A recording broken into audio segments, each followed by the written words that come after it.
Livro Paramahansa Yogananda. A autobiografia de um yogi contemporâneo. Capítulo 22. O coração de uma imagem de pedra. Como leal esposa hindu, não quero fazer queixas de meu marido, mas desejo que mude suas opiniões materialistas. Ele se deleita em ridicularizar os retratos de santos e minha saleta de meditação. Querido irmão, acredito com fé intensa que você pode ajudá-lo. Fará isso?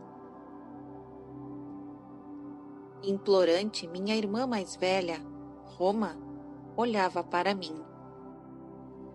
Eu fazia uma breve visita a seu lar em Calcutá, situado na travessa de Giris Vidyaratna.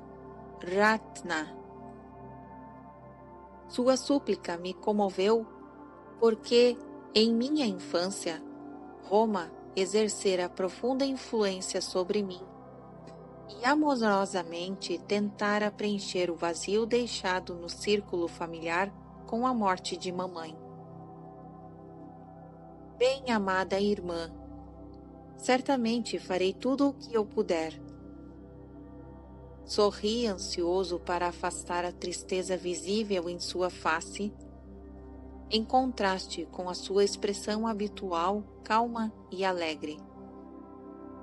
Roma e eu nos sentamos por alguns momentos em prece silenciosa em busca de orientação. Há um ano atrás, minha irmã havia pedido que a iniciasse em Kriya Yoga, na qual estava fazendo progressos notáveis. Uma inspiração se apoderou de mim.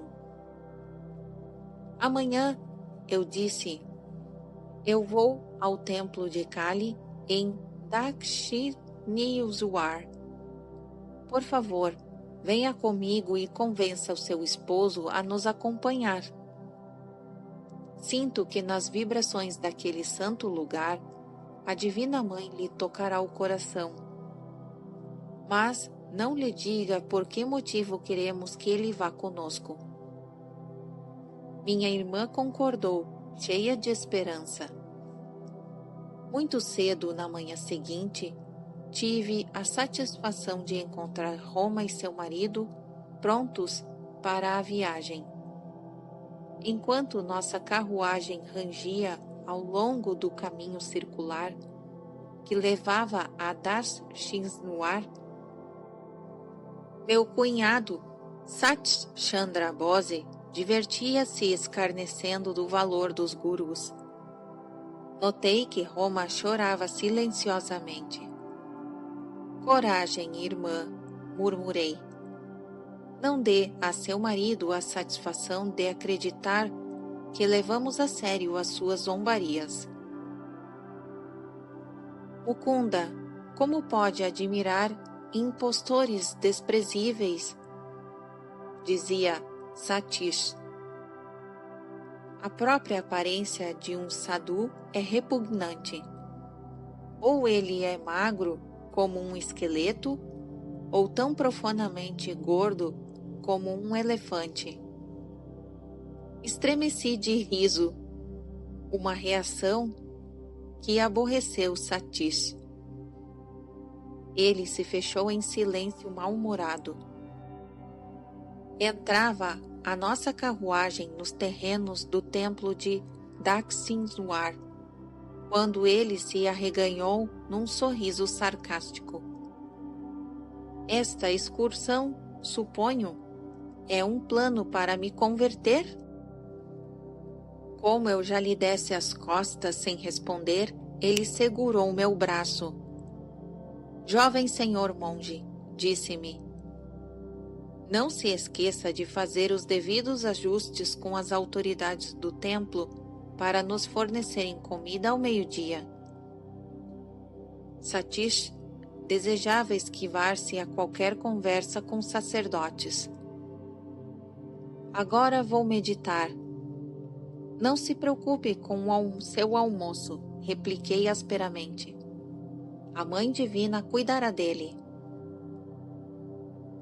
Não confio na Mãe Divina para me fazer a menor coisa, mas o faço responsável por minha alimentação.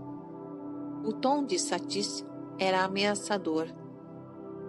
Adiantei-me sozinho para o pórtico fronteiro ao grande templo de Kali. Deus sob o aspecto de Mãe Natureza.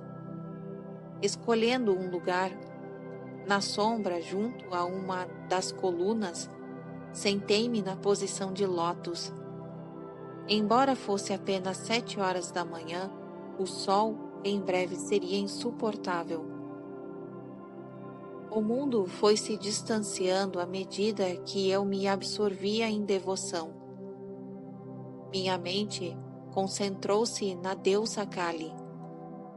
Sua estátua neste templo de Dakshinuar fora objeto de especial adoração por parte do grande mestre Sri Ramakrishna Paramahansa. Em resposta a seus angustiosos apelos, a imagem de pedra frequentemente assumia forma vivente e conversava com ele. Silenciosa Mãe de Pedra, rezei. Tu me impregnastes de vida ante a súplica de teu amado devoto, Ramakrishna. Por que não atendes também aos lamentos e ânsias deste filho teu?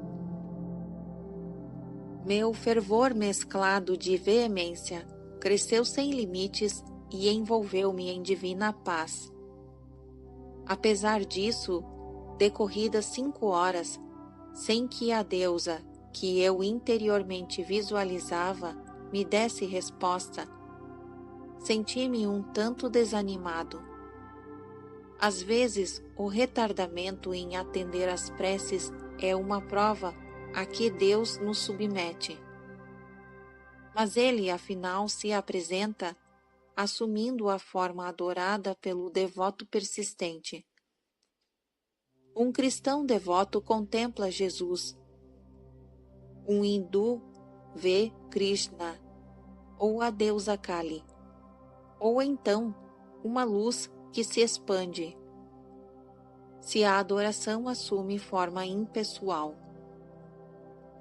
Abri com relutância os olhos e vi que as portas do templo estavam sendo fechadas por um sacerdote, de acordo com o costume, ao meio-dia. Ergui-me de meu assento no pórtico, onde me isolara, e dei uns passos pelo pátio. A superfície de pedra era um braseiro ao sol a pino. Meus pés nus foram dolorosamente queimados. Mãe Divina, protestei silenciosamente. Tu não viestes a mim em visão e agora estás escondida no templo, por trás de portas fechadas. Eu queria oferecer-te uma oração especial hoje, em nome de meu cunhado. Minha petição interna foi instantaneamente deferida. Primeiramente, uma onda de frescura deliciosa desceu ao longo de minhas costas até debaixo dos pés, eliminando todo o desconforto. Então, para minha surpresa, o templo ampliou-se prodigiosamente. Sua grande porta abriu-se devagar, revelando a figura de pedra da deusa Kali. Pouco a pouco, a estátua transformou-se numa forma palpitante, acenando-me sorridente em saudação, envolvendo-me emocionado em júbilo indescritível. A respiração foi retirada de meus pulmões como se extraída por uma seringa mística. Meu corpo tornou-se muito quieto, embora não inerte. Em êxtase, minha consciência se expandiu. Eu podia ver claramente até a uma distância de vários quilômetros para além do rio Ganges, à minha esquerda, e distinguia por trás do templo os arredores completos de Dakshwaniwar. As paredes de todos os edifícios bruxuleavam, transparentes através dele, em áreas distantes, e observei pessoas indo e vindo. Embora eu não respirasse, o meu corpo se mantivesse em estado de estranha quietude, podia mover as mãos e pés livremente. Durante vários minutos experimentei fechar e abrir os olhos. Em qualquer caso, via distintamente o panorama inteiro de Dakshwaniwar. A visão espiritual penetra, como um raio-x, em toda a matéria.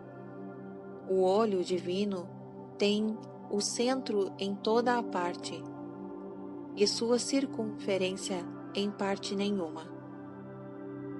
De pé ali, no pátio ensolarado, mais uma vez tive a experiência de que, ao cessar o homem ser um filho pródigo de Deus, de absorver no mundo físico de sonho, inconsistente como bolha de sabão, ele herda novamente seu reino eterno. Se escapar à realidade desagradável é necessário ao homem grampeado à estreita personalidade, pode qualquer outra fuga comparar-se a esta como onipresença? Em minha sagrada experiência em Dakshwaniwar, os únicos objetos extraordinariamente aumentados eram o templo e a forma da deusa. Tudo o mais apareceu em suas dimensões normais, embora cada objeto estivesse inscrito num halo de tênue luz. Luz branca, azul e matizes pastel de arco-íris. Meu corpo parecia de substância etérea, pronto para se levitar. Tendo consciência perfeita de meu ambiente material, eu mirava ao redor enquanto dava alguns passos sem perturbar a continuidade da beatífica visão.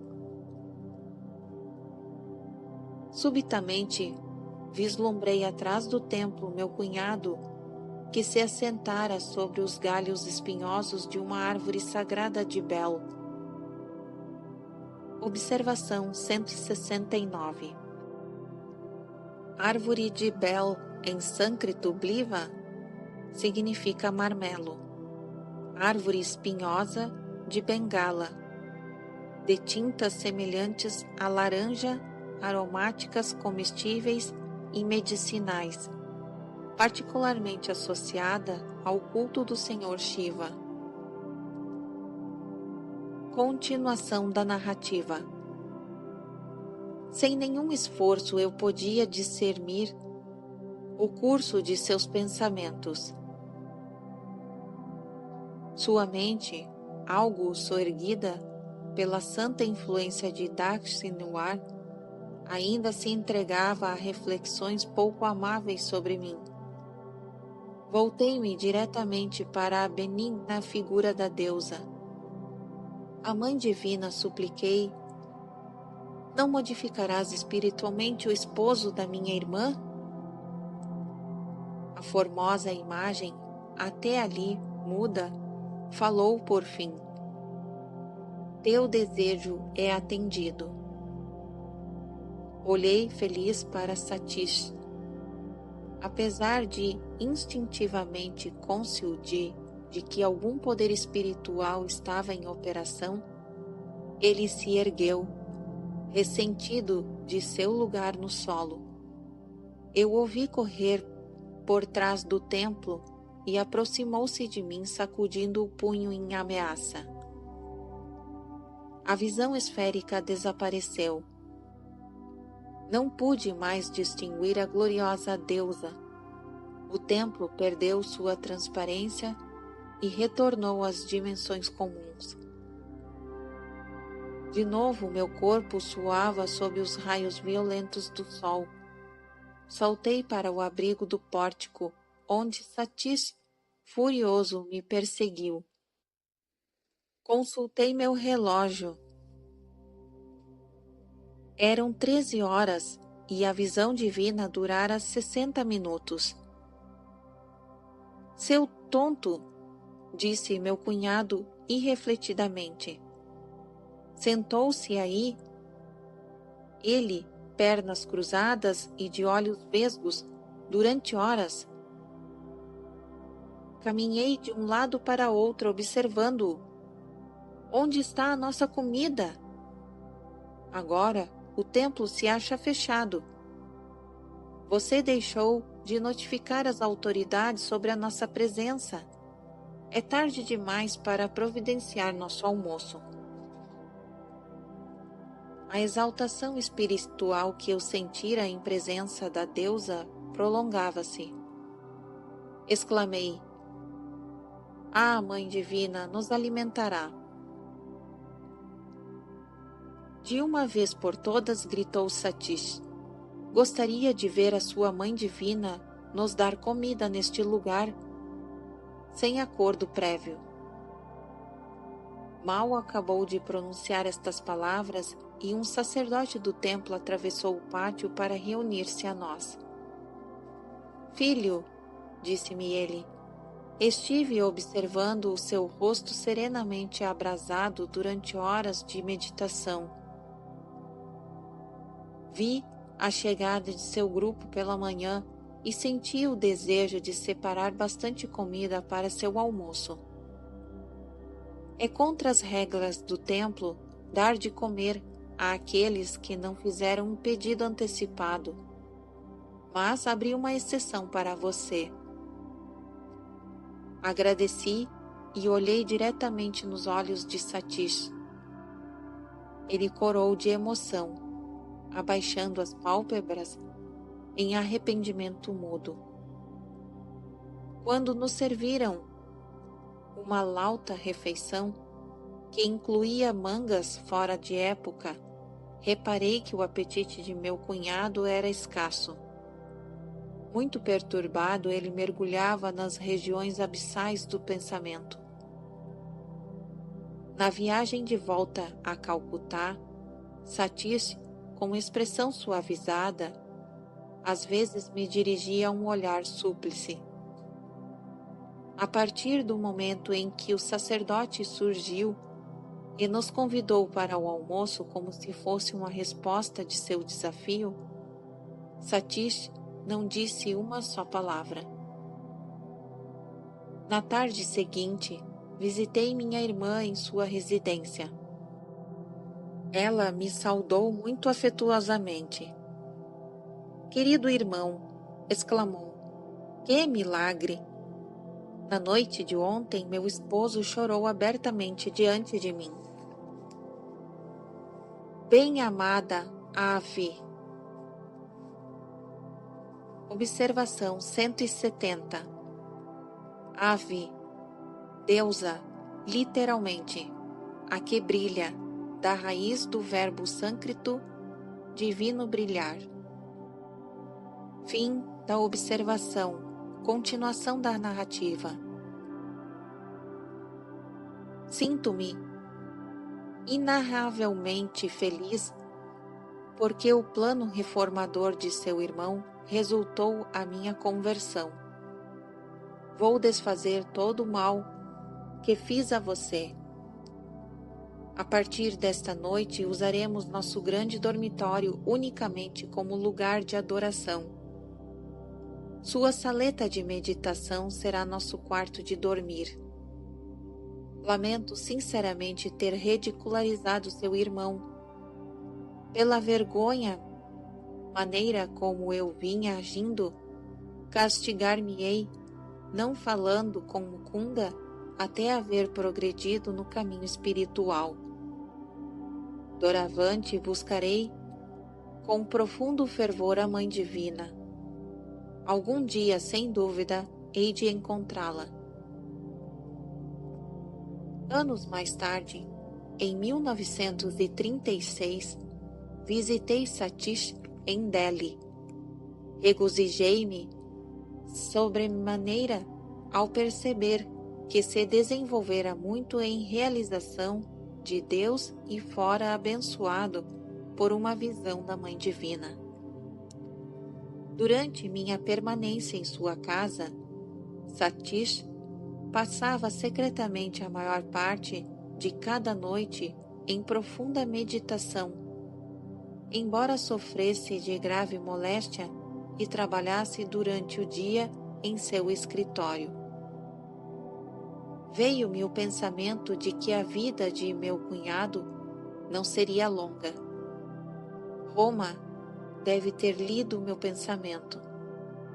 Querido irmão, disse ela, estou com saúde e meu marido está doente. Contudo, desejo que você saiba, como dedicada esposa hindu, serei a primeira a morrer. Não tarda muito e partirei. Observação 171. Uma esposa indiana acredita ser indício de desenvolvimento espiritual se morrer antes de seu marido, como prova dos leais serviços a eles prestados, ou seja, morrer em batalha dentro da armadura, morrer servindo. Surpreendido por estas palavras de mau agouro, sentia, entretanto, seu ferrão de verdade. Encontrava-me na América quando minha irmã faleceu, cerca de 18 meses depois de sua predição. Meu irmão mais jovem, Bisru, deu-me posteriormente os detalhes. Roma e Satish achavam-se em Calcutá no dia da morte de nossa irmã, contou-me Bisru. Naquela manhã ela vestiu seus trajes nupciais. Por que esta vestimenta especial? Perguntou Satish. Este é o meu último dia de serviço para você na terra, respondeu Roma. Pouco depois, teve um ataque cardíaco. Como seu filho corresse para buscar auxílio, ela disse: Filho, não me deixe. Não adianta ir. Terei partido antes de chegar ao médico. 10 minutos mais tarde, segurando os pés de seu esposo em reverência, Roma abandonou conscientemente o corpo, feliz e sem sofrimento. Satish tornou-se muito retraído depois da morte de sua esposa, continuou Bisru. Um dia, ele e eu olhávamos uma fotografia sorridente de Roma. Por que sorri? Satish exclamou, repentinamente, como se sua esposa estivesse presente. Pensa que foi esperta ao arranjar tudo para ir antes? Provarei que você não pode permanecer muito tempo longe de mim. Em breve, me reunirei a você. Naquela época, apesar de Satish ter se restabelecido inteiramente de sua enfermidade e estar em gozo de excelente saúde, morreu sem causa aparente pouco depois de seu estranho comentário diante da fotografia. Assim, profeticamente, ambos se foram, minha irmã amada, irmã Roma, e seu esposo Satish transformado em Dakshineshwar, de um homem mundano como tantos outros, num santo silencioso.